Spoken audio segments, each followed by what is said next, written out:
Je vais un peu parler de la fête de Pâques. C'est important de savoir ce que c'est réellement la fête de Pâques pour nous, en tant qu'enfants de Dieu, pour nous en tant que chrétiens. Quand tu fais quelque chose par révélation, c'est mieux de faire la chose par ignorance. Vaut mieux faire les choses par révélation, par compréhension, par connaissance, que de faire les choses parce que d'autres le font, que de faire les choses en copiant les autres. Vous savez, ce qui va vous conduire dans votre marche avec Dieu tous les jours, c'est votre révélation que vous avez. La révélation que vous avez va conditionner votre mentalité, va conditionner vos paroles, va conditionner votre attitude, va conditionner votre marche sur cette terre. Alléluia. Et donc on va comprendre aujourd'hui le sens de la Pâque. Bon, c'est quoi la Pâque? Vous savez, on va prendre 1 Corinthiens 5, verset 7. Même c'est Paul qui dit ici que Christ est notre Pâque. Pour comprendre ce que c'est que la Pâque, pourquoi il dit que Christ est notre Pâque, il faut aller dans l'Ancien Testament, là où le mot a été utilisé, et les circonstances dans lesquelles le mot a été utilisé. C'est pourquoi tu ne peux pas comprendre les Écritures, surtout dans le Nouveau Testament, si tu n'as pas lu l'Ancien Testament. Parce que tu vas vouloir définir les mots du Nouveau Testament avec ta compréhension actuelle des mots. Alors que ce n'est pas ce que cette compréhension veut dire dans les livres de l'Ancien Testament. Lorsque Jésus enseignait ses disciples, Jésus ne prenait pas Matthieu, il ne prenait pas le livre d'Éphésiens, il ne prenait pas le livre d'Apocalypse, parce que ces livres n'existaient pas. C'est important que j'insiste dessus pour que vous ayez une bonne interprétation des Écritures, afin que vous ayez une bonne révélation de Dieu. Parce que si tu as une mauvaise interprétation de Dieu, tu auras une mauvaise compréhension de Dieu. Et si tu as une mauvaise compréhension de Dieu, tu peux faire une mauvaise application des choses et tu peux avoir une frustration que Dieu n'a pas voulu que tu aies. Pour ne pas que l'ange de la mort puisse venir vous frapper, qu'est-ce que vous allez faire? Vous allez prendre un agneau, vous allez le tuer. Et le sang de cet agneau-là, vous allez mettre ça sur les linteaux de votre porte. Lorsque l'ange de la mort va venir et qu'il va voir le sang, il va passer ou il va dépasser ou il va sauter votre maison. Il ne va pas venir frapper de mort cette maison. Pourquoi? À cause du sang qu'il va avoir sur les linteaux de porte. C'est ça la Pâque. Exode 12, verset 1 à 11. Voici où le mot Pâque sort pour la première fois dans la Bible, dans le livre d'Exode, dans le chapitre 12.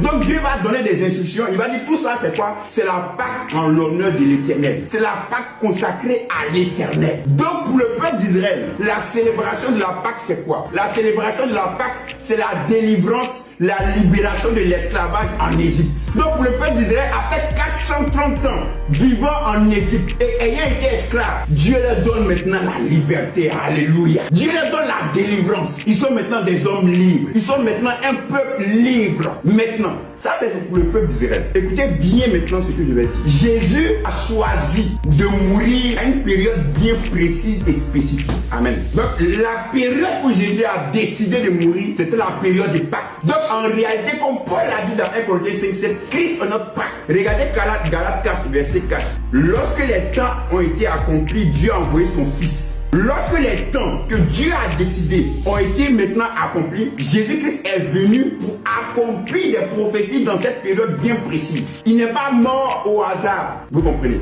Maintenant, qu'est-ce qu'il va venir accomplir lorsqu'il va mourir? Donc Jésus va prendre le pain maintenant. Jésus va dire quelque chose de nouveau qu'il n'avait pas l'habitude de le dire avec ses disciples. Il va dire le pain que vous mangez là. Ce pain c'est quoi? C'est mon corps. Ce vin là, c'est mon sang. Donc Jésus après il dit en fait l'agneau là c'est moi en image. Donc Jésus est quoi? Jésus est la réalité de la fête de Pâques. Donc Jésus est en train de leur montrer que la véritable délivrance que je suis venu vous apporter, ce n'est pas la délivrance sur un peuple, sur un royaume.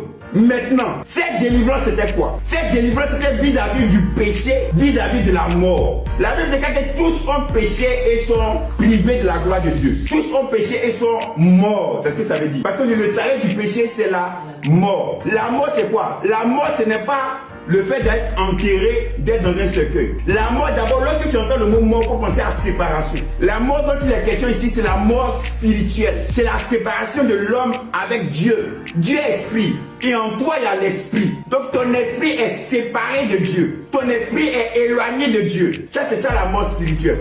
La mort physique, c'est quoi? C'est lorsque ton esprit quitte ton corps. Ton esprit ou ton âme est séparé de ton corps. Ça c'est la mort physique. Mais la mort pour laquelle Jésus-Christ est venu d'abord, c'est la mort spirituelle. Du fait que tu es séparé de Dieu, du fait que tu es éloigné de Dieu à cause du péché qui te tient comme esclave. Donc l'œuvre que Christ est venu accomplir au travers de sa mort, c'est quoi? Nous libérer de l'esclavage du péché et de la mort. Alléluia. Tu n'es plus séparé de Dieu.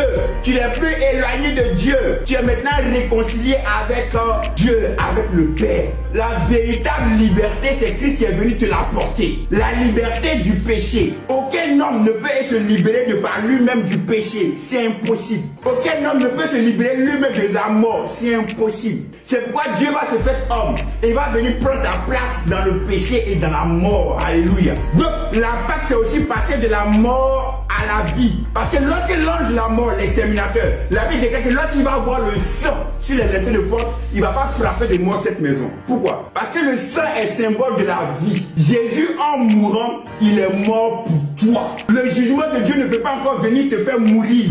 Parce que le jugement de Dieu a déjà fait mourir Christ à ta place. Alléluia. Donc tu es passé de la mort à la vie. Tu as la vie de Dieu en toi. Alléluia. C'est pour moi. Vous comprenez? Donc nous sommes ce que nous sommes à cause de l'œuvre que Christ a accompli. Alléluia. Amen. Tu es saint à cause de ce que Christ a accompli.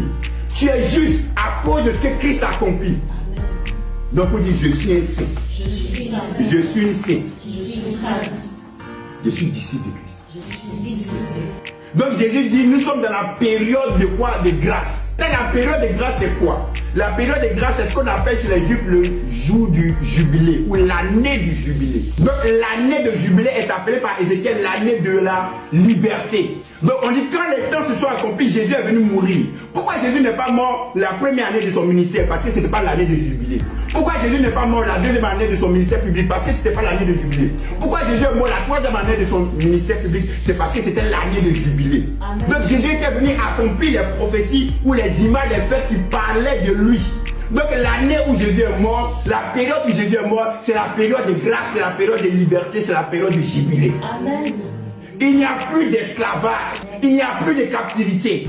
Tu n'es plus captif du péché, tu n'es plus esclave de la mort, tu n'es plus esclave de Satan. Dis Amen. C'est pour te dire, lorsque tu comprends les choses, ta mentalité, ta perception de la vie change. Ton attitude face aux défis de la vie, au challenge de la vie change. Face aux circonstances de la vie change. Pourquoi? Parce que tu as compris. Parce que tu es la révélation. Tu ne perçois plus les choses comme les autres le perçoivent. Gloire à Dieu. Que Dieu nous bénisse.